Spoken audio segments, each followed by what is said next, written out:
It's really sad to say, but they're not being treated as human beings. They're absolutely. You have to clothe yourself from here to here. Not a part of your body is to be visible to anyone.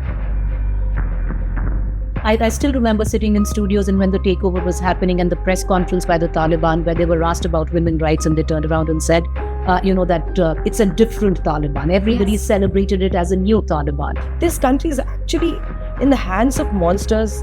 They're weaponized. Running weapons is another story, but running a country is another story. Let alone your face or your body, which used to tempt the men in Afghanistan. Even your voice might tempt them. So the men there have to be protected at every cost. The permissible age of marriage is 16. But the lacuna what the Taliban has done is that if the father gives permission, the child can marry as young as 9. The Taliban is actually acting like monsters over there. You can't speak, you can't be heard singing. Your voice should not be heard in public. It's terrible. You can't go to schools, you can't move out, you can't be seen by other men, you cannot speak out, your voice should not be heard. Every single voice will make an impact. I still remember you cutting your hair on screen. It had nothing to do with India. So that's our hashtag, Save Afghan Women. Disturbing news coming from Afghanistan on women's rights. We already know that Afghanistan is now under the Taliban rule, which is not recognized across the world because of what Taliban has done with the women in Afghanistan. And now, in the latest, despite all the pressure, the international pressure, the Taliban has come out with a new rule, promoting the so-called virtues and preventing the vices. In order to do that, the Taliban has clearly said that women will not be allowed to speak in public. They do not have a voice. But we in India and women over here do have a voice and an opinion. I'm being joined by prominent journalists from the India Today network, Anjana Kashyap, Preeti Chaudhary, Shweta Singh, just to discuss the situation of women in Afghanistan compared to other parts of the world and how the international community, Anjana, if I could start with you, has absolutely failed the women of Afghanistan. Absolutely. And I would love to believe, but will 4 women sitting here with coffee mugs in our hand be able to make an impact when we speak? This is what I'm looking at. Because when you came to me with this topic, I was really, I was happy because no one in the world wants to talk about it. Why can't we spark something across the world on women and what is happening with them? Propagation of virtues and prevention of vices department.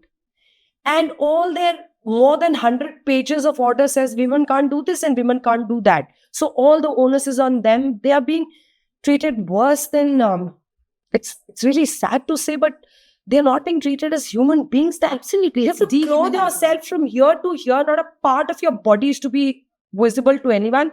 Because what they're saying, it's going to be improper and it's going to, the virtues within you will not be. It's un-Islamic. Un-Islamic, and you can't speak, you can't be heard singing. Your voice should not be heard in public. It's terrible. You can't go to schools, you can't move out, you can't be seen by other men, you cannot speak out, your voice should not be heard. How low can this get? And I look at America and I'm like, wow, you have a woman who's running for the presidential position and no one in this entire world, none of these leaders are ready to open their mouth on what is happening with women in Afghanistan. Because of the geopolitics. Deeply. But because of the geopolitics, Afghanistan is important to them. It's a strategically positioned country. For them, being there is more important than ensuring the safety of women. But how ironic, Preeti, un-Islamic. The fact that they think a woman not covering herself or not or speaking in public is un-Islamic. It goes against the tenets of any faith or religion, including Sharia. But that's never really bothered the Taliban, because if you look at it right from the beginning, when they came over, when they said, I still remember sitting in studios and when the takeover was happening and the press conference by the Taliban where they were asked about women's rights and they turned around and said, that it's a different Taliban. Everybody celebrated it as a new Taliban. Right now, you're at a position where there is a clear attempt to obliterate women, their voices, their faces, their existence, where Afghanistan is concerned. And, there are just a couple of things that I want to touch upon. There is nobody for these women. We can, and Anjana was right, we can sit here and stand and, talk endlessly. about women rights in Afghanistan, but what's happening internally are women getting each other's back. I've grown up with some women from my college who are Afghans. Some of them haven't left the country. And those who haven't left Afghanistan. Two of them haven't left After the fallout. after the fallout. And of course, I'm not at a liberty of giving out names because they're actually working in Afghanistan. There are a couple who have left and are doing all they can. They suffer from huge amounts of guilt because, it's abandoning your own. So what's happening in Afghanistan where women are concerned, women are saving women in Afghanistan internally. What we have as a society done and as women done are let down these women in the country. One can keep lamenting the hypocrisy of the West and keep saying that, talking about the United States, the European countries, everybody's looking the other way. What can we do as a country of women is ask our own country. India is one of the few which engages in Afghanistan on every level because geopolitically they are important. You look the other way, China makes inroads in Afghanistan. But that is not the point. Ask tough questions. Why aren't we asking our own government on why are we engaging with a force which is as evil as the Taliban? And we're not doing that as a country. And we talk about that because the sanctions also hit women the most. Yes. It's not the other way around. If there is no aid coming or if they stop aid and less food goes to Afghanistan, it's the men who will eat first and the women end up not having anything at all. But again, for somebody who's also covered conflict, Shweta, the fact that you're looking at a Taliban in control in a place where they were promised the glorious days of the Taliban. So now this entire lot that has come from Doha does not know what to do, how to handle the situation, because they had promised these very same fighters these glorious days, and they are actually delivering on those promises. I think Taliban was waiting for this time because initially they tried to give an impression that they will run the country very fairly and stuff. Again, I have a relative in Afghanistan. I would not like to disclose her appointment, but she deals with the Taliban. And it is a very weird situation for her because she heads her team and the government representative in the meeting never even looks at her face. And she's leading the delegation. She's leading the delegation. And she's talking about the policies, and the Taliban, the person from the ministry is not looking at her face, not looking into her eyes. He's looking at a subordinate male. And this happened immediately after Taliban took over. She did not want to stay there, but looking at her appointment, she had to stay on. She had to work there. And definitely, whatever little bit they wanted to do for the women in Afghanistan, I think there's no point any longer because let alone your face or your body, which used to tempt the men in Afghanistan. Exactly. Even your voice might tempt them. So the men there have to be protected at every cost. How are the men there? Like how they're tempted with everything, anything and everything. Everything. The weakest, probably. And I believe, Geeta, that every single voice will make an impact. I still remember you cutting your hair on screen. It had nothing to do with India. But I think every single visual at that time made an impact. If America does not have the guts to speak up, if India might think it's diplomacy and we don't want to speak up. But even as women, if we are speaking about it, we might there might be people on social media who will brand us as different things. But what the hell? I don't care. And I think every single voice here, even 4 people, just probably blabbering, but it will make an impact. And we should matter not just for Afghanistan because they really don't care for what we're saying and the Taliban, but like Preeti said, the governments.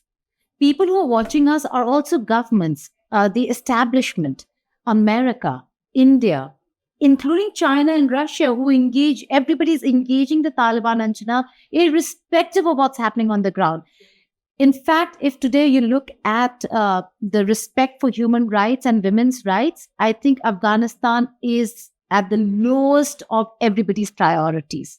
They don't exist. They just don't exist. So coming back to your conversation on Afghanistan and America and the abandonment, it doesn't seem like Washington, D.C. is actually paying heed to what's happening on the ground in Kabul. So I don't want to talk much about their international policies because their policy seems to be to enter a country, create a mess there, and then leave it at the hand of these. I mean, I have no restrictions in saying that the Taliban is actually acting like monsters over there. So they've given a country knowingly in the hand of monsters. Like, who believed when Taliban was saying that we'll have fair administration, we'll let the girls go to schools, or we'll let them have education or work.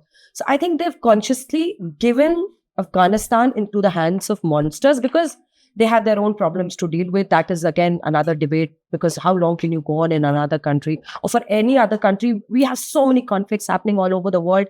We have economies that are absolutely crashing, and we have huge economies like the UK or the US facing real challenges at this time. So nobody wants to continue by dealing about the economic crisis of another country. We look at Afghanistan. It's terrible right now. What was your first reaction when you heard of the news? Of this news? Yes. I mean, I was like, how worse can it get? Like, I was, you can go on and on and on about it, but it's like you feel very helpless because this country is actually in the hands of monsters. They're weaponized. Running weapons is another story, but running a country is another story. The International Monetary Fund says that IMF and the other predictions are all saying that they'll have zero growth in the coming years.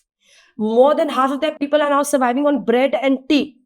It's terrible. It's a humanitarian crisis, And that But the- men get first. but the thing is that women in these situations, they are getting the worst out of this deal. So it's terrible. It's like you feel so much of outrage, anger, and imagine generations of girls who are going to grow up seeing this. Absolutely. Where will they reach? What was your first reaction when you heard of this news? And of course, you have friends in Afghanistan. Their reaction to this, because it's not just muzzling; it's just stifling. My first reaction, Geeta, was amusement. And I'll tell you why. Because I just keep going back because I remember I was anchoring that day and I think you were one of my guests. And that press conference. And then right after that, because, the irony of it all, and it just gives me a bit of goosebumps because I think that moment was so ironic because you had a woman anchor at Tolia News. Yes. She was the one who was giving out the news. And you could sense that Apprehension. that this was it, and you could see the world closing in on these women. And one by one, when images started coming out from Afghanistan, those short videos, how each of them then fled the country, at least the ones we knew. Then the ones which did not have means have stayed behind. So when I say amusement, because it was at that point of time, we were discussing whether that anchor will still anchor. We all forgot about her. We don't know where she's gone. She's one of those many faces there. So, and from there to come to a place where, and we knew what was going to happen, that that women wouldn't be allowed to even speak in public.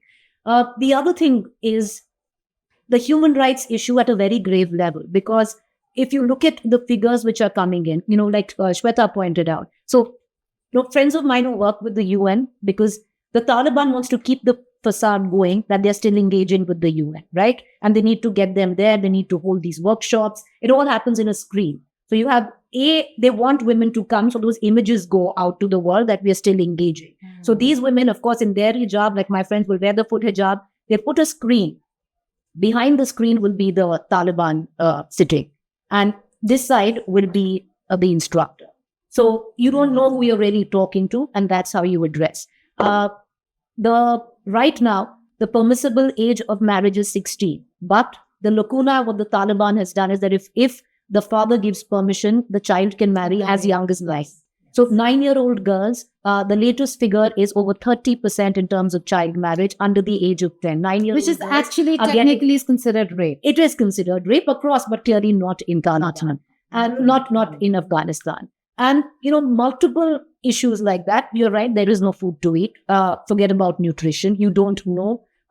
There are a lot of good women. And I must say, because it's a shout out to all of those women who have stayed behind, who are running these sleeper cells, who are running these, schools, who are engaging with these women at grave risk to their own safety. Many of them, have been taken in by the Taliban. Some of them killed, some of them missing. Nobody even knows. There are a lot of, what is strange is because we try to pit men against women. There are a lot of Afghani men who are also coming out and, with daughters who stayed back and they really want the daughters to study and to go out. We're also helping in this. But yes, I know, and I can't underline it even more that we collectively have failed the women of Afghanistan. And I think women with voices, and I think we all have that, need to be more vocal. And I'm sure Anjana does it, and I'm sure Shweta does it. You have that kind of power even in terms of social media. You constantly I've realized you have to constantly keep speaking, pushing out the narrative, keep speaking, At least for the women of Afghanistan, at least somebody's hearing you all the time. Absolutely. I completely agree.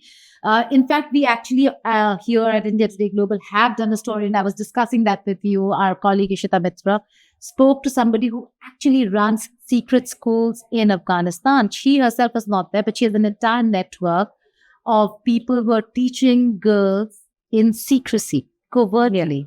And you have friends who are doing the same thing outside of and in Afghanistan. How do you do a survey? I was asking my friend, my closest friend who I went to college with is Afghani, and she was there till now. And she fled last year. How do you know how do you know that women are getting, that young girls of 9-year-old are getting married? How do you know? There's no access. There is no access. There are no surveys. How do you get to realize what is really going on in those remotest of villages in Afghanistan? It's women like these because they have a network going. That's how they collect information. That's how a figure of 32% was presented this time in the United Nations, and saying that 32% marriages that have taken place have been under the age of 10. But before Taliban took over, as a government in Afghanistan, it was at least better. They were at least branded as terrorists, a terrorist organization, and there were international voices saying that Taliban needs to be checked. Remember those days when public flogging of women, and it's legal now again. Yes, they've already ordered that. Any They woman said, accused of adultery will be stoned. I asked Sohail Shaheen this. I said, what is this law on stoning? But Geeta, And he refused. He rejected the news. He said, it's not happening. And we know that they've already begun. They've already Because started. in rural India, like I said, going back to what the Taliban wanted, the glorious days back.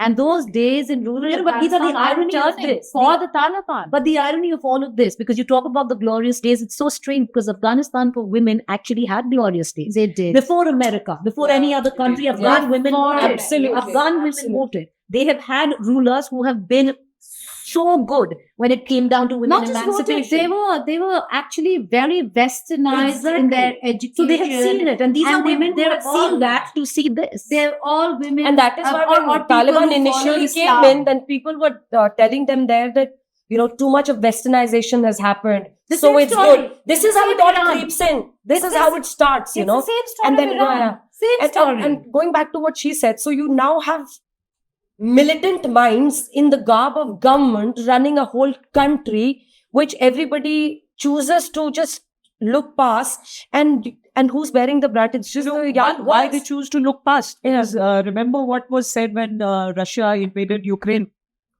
Yeah. People who are fair with light eyes are having to face this. It's such an irony. Because the people don't look like you.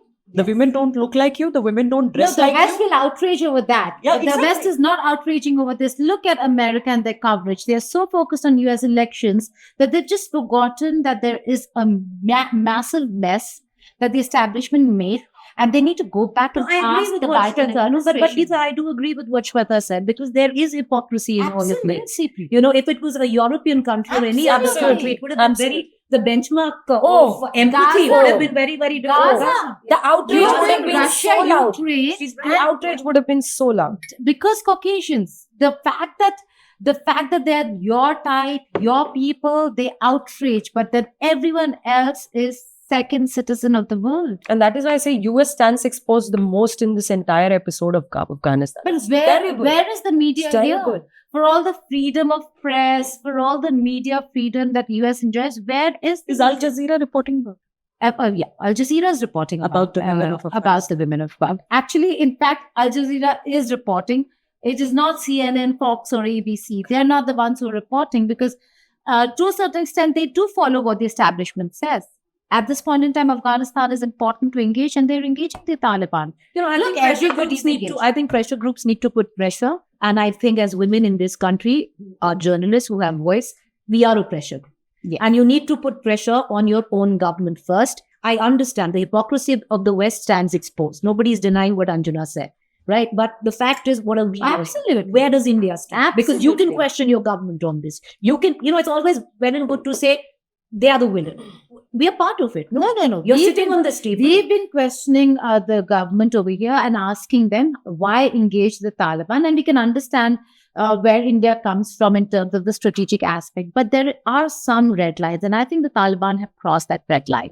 If there is no intervention now from India, from the world, from the international community, then we are looking at accepting anything. Like for the Taliban, from here on, anything will be allowed. They can do anything and get away with it. That's the scenario right now for the women of Afghanistan, Anjana. Yeah, absolutely. And I feel that you asked me about my first reaction, so I couldn't express myself well last time. But I think it's like the world is crashing on an island of women here in one place, and the others are not doing anything about it. That is how it is. It's crashing on them. It's like their life is debris right now if no one does anything. So I would just make a call to whoever is watching this video, if you're watching it, and you can put out videos, your comments, your reactions. Everyone, men and women, should come out and speak out in their favor. And there should be some kind of movement across the world, because now everything can happen through social media, right? So if it can happen on Tahrir Square in China, it can happen in Egypt, it can happen here, it can happen anywhere in the world. I think just voices need to find a time, place, and then start a whole movement for these women, because we have. I completely agree. I think, Think about your own daughter at home. Just think if she is denied education, if she's asked not to move out of the house, got without married at the this age of 9. and not being allowed to speak. I mean, we would not allow our children even after 21 saying that, watch what please You do. can't just have one Malala Yousafzai as a symbol for the entire world forever. Absolutely. I would expect her to speak. And how her image is also encashed by these Western forces in a certain way. It's terrible. You're not ready to speak out on real issues. You're not ready to, take forth In fact, these. actually, I have not heard much from Alana on. This is an issue where she should speak. She's a symbol. She's been made a symbol. She's got that support. This is the time to return that support to the world. Absolutely. When I was planning this conversation, a lot of people asked, "Oh, you're just going to have women and women sit and talk about it?" I said, yes, because I don't want to know who is going to come and tell and support the Taliban or say, okay, but the Taliban is doing it because of this, or this government is engaging the Taliban, because I don't want to know why you're engaging the Taliban. I want us to sit and outrage over what's happening to women out there and be able to voice our opinion so that it reaches. This is not just a shout out, like Preeti said, for the women who are fighting within Afghanistan, but it's also a call for those who are outside of Afghanistan. Please start using your social media platforms to post as much as you can on what's happening in Afghanistan. Only then will maybe a difference be made. We see everything trending, but we're not seeing the trends on the dastardly behavior against women in Afghanistan, the inhuman behavior against them, dehumanizing women of Afghanistan. So that's really not happening, Shweta. So maybe a message from all of you, and then we close this conversation. Yes, I think it's don't think that it will be pointless. That who listen to us. There is somebody listening to every voice that is spoken, and social media is a great tool. Let's make use of it. Well, I remember when it all happened at that time, Geeta, there was a hashtag which trended for days, which I thought was deeply offensive, which was hashtag save Afghan women. It's like save the Arawalis, save this, save that. But damn it, I don't care. The leaders, if this is what it takes, just put your word out there. Even if you're dehumanizing them by getting that hashtag out, it's time we did it. Okay. So that's our hashtag, save Afghan women. That was, she said, but whatever, just pour whatever anger, outrage, whatever you want to join Shweta, Preeti and Geeta and Anjana. Let's make these voices, go world over and just come out and speak. I think women need to speak. Just think of your own women and how they have all the liberties. And, four women cannot sit like this. Look at us. All made up, no hijab. I mean, come on. This is 4 times over being un-Islamic and what? breaking all the rules and laws of the Taliban and what The vices that are banned. the vices. Yes. But on yes, Propagation of promotion of Promotion. virtue and that prevention of vices, and the lords of the vices yes, yes. are enforcing this. That's the irony. Basically to them, yes. But on that note, thank you so much, Shweta, Anjana, Preeti, for joining us and giving voice to a major concern today on what's happening in Afghanistan. For all those who are watching this, please join us in this campaign to save Afghan women. No matter what it sounds, no matter who says that it is dehumanizing or we felt that way at one point in time. The fact is that at this point in time, they need us, they need our voice, because their voices have been muzzled. Thank you so much for watching India Today Globe.